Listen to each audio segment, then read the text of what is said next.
পুরনো লেনদেনের বিষয়কে কেন্দ্র করে চুরাইবাড়ি রেলগেটের সামনে শাসক দলের দুই গোষ্ঠীর মধ্যে বেধড়ক মারপিটের ঘটনা ঘটে। গুরুতর আহত বুথ সভাপতি জ্যোতিষ দাস বর্তমানে বুথ সভাপতি হাসপাতালে চিকিৎসাধীন। শাসক দলের দুই গোষ্ঠীর মারামারিতে বেকায়দায় রয়েছে মণ্ডল কর্তৃপক্ষ। এখন দেখার পুলিশ তদন্তে কি রহস্য বেরিয়ে আসে। ঘটনার বিষয়ে বুথ সভাপতি জ্যোতিষ দাস সংবাদ মাধ্যমের সামনে জানান, বিশ্বজিৎ গোপ এবং তার ভাইয়েরা মিলে এই আক্রমণ সংঘটিত করেছে।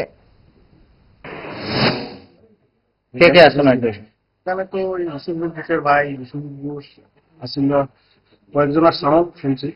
হ্যাঁ, আমি তো বলা ছিল, বিশ্বজিৎ ঘোষ ছিল, পশ্চিম দেবপুরিয়া একটা ছিল, ওইটা বলছে। আচ্ছা, কি নিয়ে এই মারামারি আপনাদের মার?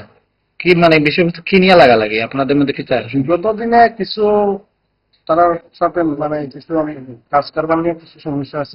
কি ব্যবসা? যেমন গেটের কিছু কাজ টাজ নিয়ে কিছু সমস্যা আছে। হ্যাঁ, এটা লইয়া দীর্ঘদিন থেকে আমার লগে তারা কিছু সমস্যা আছে, বিশেষ করে এটা লইয়ে তারা মানে আমাদের জিনিসটাই হচ্ছে। আপনার নাম কি? আমার নাম জ্যোতিষ দাস। জ্যোতিষ দাস। আপনি তো মন্ডল বুথ সভাপতি ৪১ নং বুথের। কোন গ্রাম পঞ্চায়েত? 48 নম্বর। 48 নং বুথের সভাপতি।